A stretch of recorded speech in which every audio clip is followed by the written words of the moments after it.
Yuri. I'm Jacob. And we're going for a drive. 2025 Toyota Crown. Signia without launch control. Brake boost.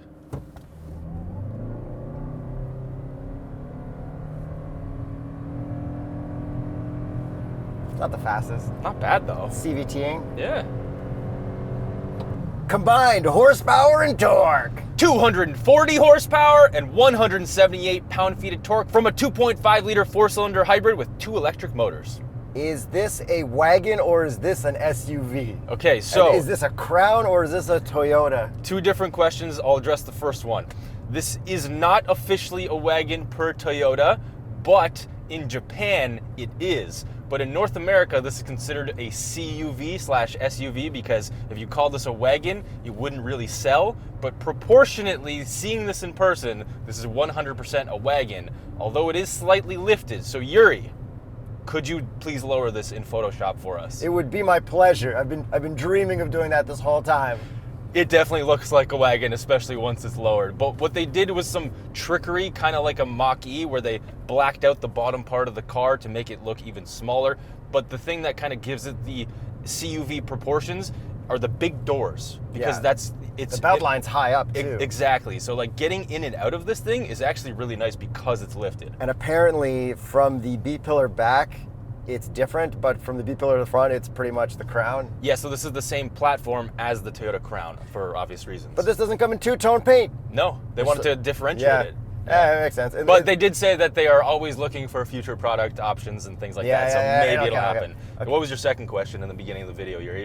Is this a Toyota or is this a Crown? So this is a Crown, which was like a very elegant, luxurious thing in Japan before Lexus became a thing in Japan. It was the Lexus before Lexus existed in Japan. Yeah, so we've always had, well, not always had Lexus. When Lexus came to North America, that was the only thing we got. So this, in North America, splits the difference between Toyota and Lexus, so it's kind of right in between.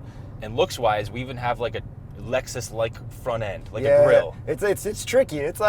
It's a lot of stuff. We got the hammerhead front end headlights and everything, which looks pretty cool. Which is the Toyota corporate face, not the Lexus corporate face, but we have the Lexus corporate grill-ish. Yeah. Do you like the look of it?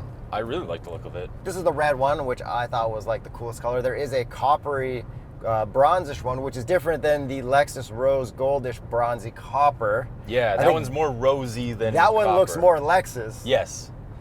So they did a good job. Okay, do you like these wheels? I do. They are gunmetal. The design is really nice. There's the machined ones. Yes. And then what would be the Continental recommended tire for a Crown Signia? The Cross Contact LX25. Hey, what does Signia mean? I'm not sure actually. Wagon. Signature. Does it mean wagon? Yeah, I don't know. Let's just say it does. Okay, from the back end, slightly different than the Crown, obviously, because it's a wagon. I think taillights are nice and sleek. Yeah. Everything looks fine. I'm not offended by anything back there. And then from the side view at the back, it kind of looks iX/XM-ish. Oh yeah, because the C-pillar, the window kind of area, I could sort of see that. They kind of broke up the roof with the black. Yeah, I see that. But rear 3/4 is where it looks most wagon-like to me. Yeah, it like overall looks good, but does it sound good from the outside?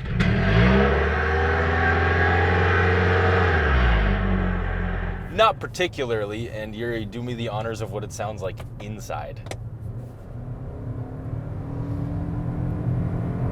It's definitely louder and coarser than the Camry we drove. Yeah, which is surprising because I believe it's the same engine with a different e-motor configuration, because we have an e-motor on the rear axle as well, but it's, I think, slightly different because we have more horsepower than the one that's in the Camry. It definitely feels faster. It does feel faster, but yeah, it's just the engine has that CVT-ness, that coarseness that Toyotas kind of have sometimes, but the Camry doesn't have that. But like you're not really gonna notice it unless you're like a super car person who's like paying attention to everything, and then like if you don't floor this, it's very nice and quiet. It like feels like a luxurious experience. Like the cabin is nice, and they did make a really big point of how quiet they wanted to make this cabin in their press release. Okay, let's look inside then.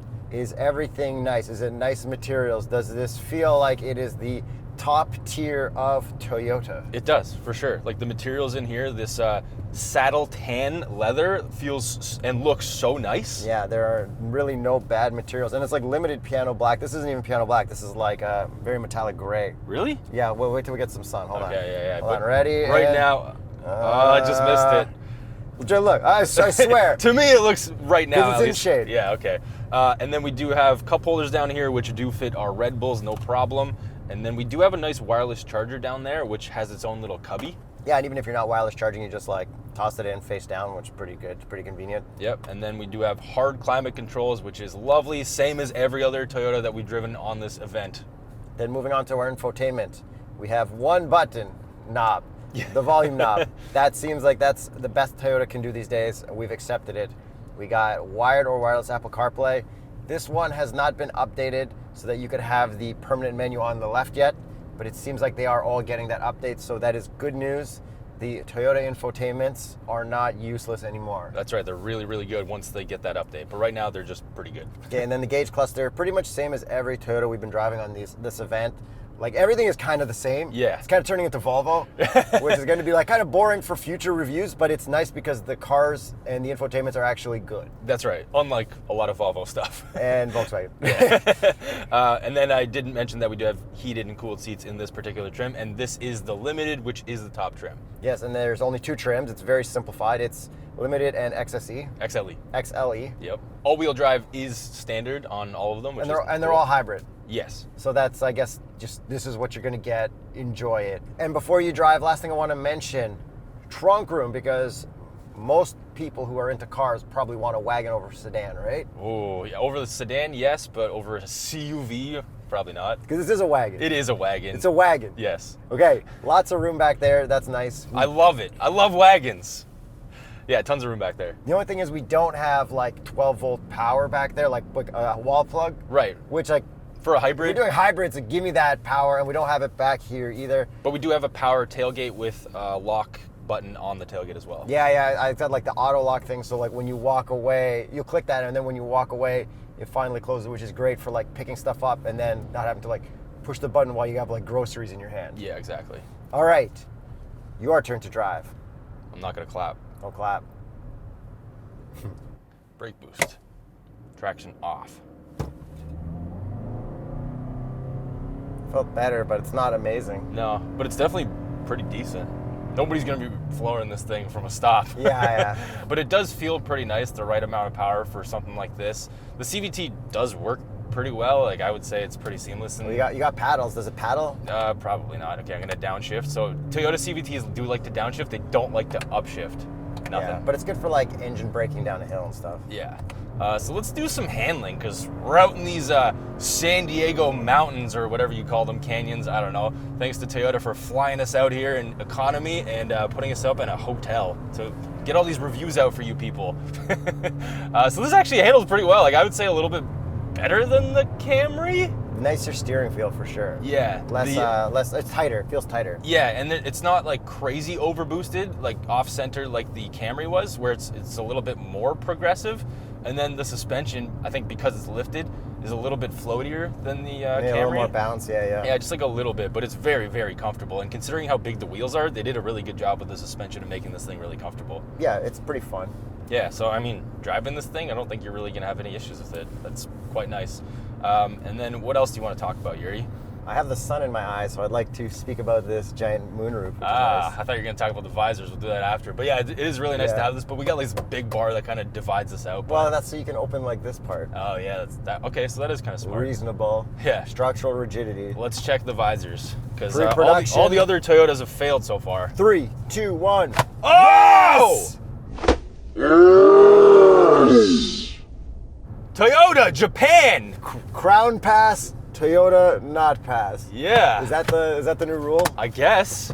Okay, Toyota USA, learn from Japan. This is how you make a good visor.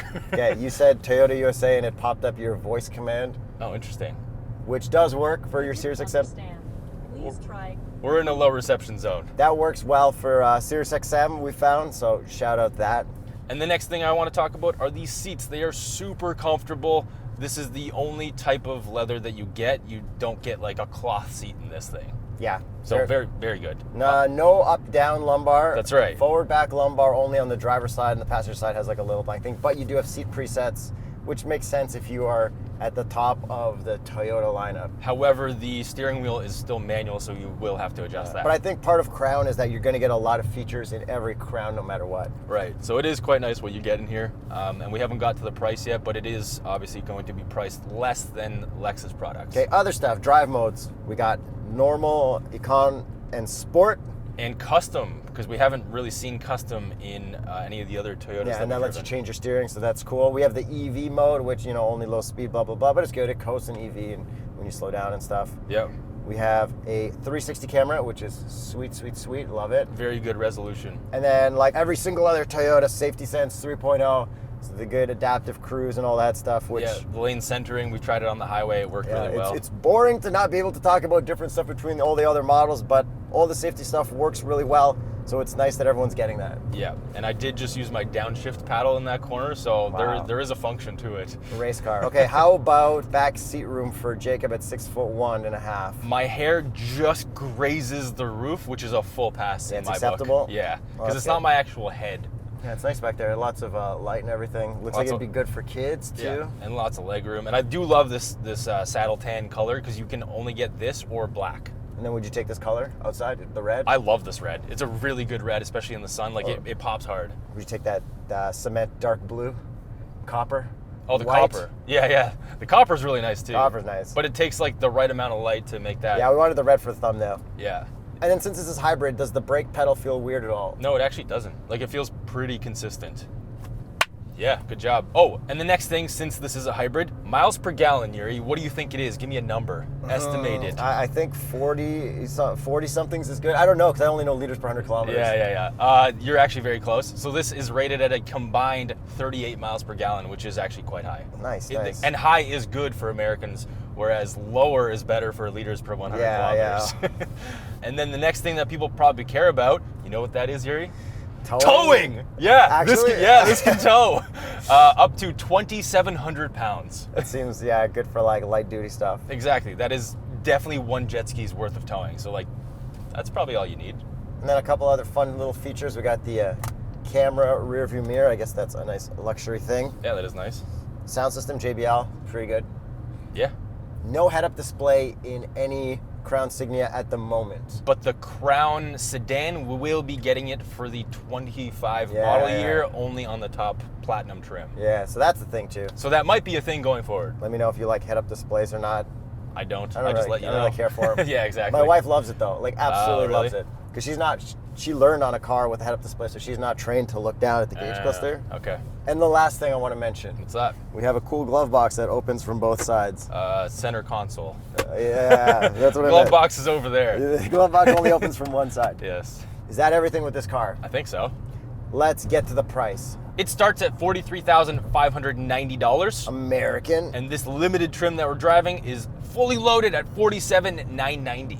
I guess that's pretty reasonable for a top-end Toyota that is not a Lexus. Yeah, because they couldn't cannibalize any Yeah. Lexus sales, but there is no Lexus Wagon. So it's its even own thing. though this is a luxury two-row SUV. Yeah.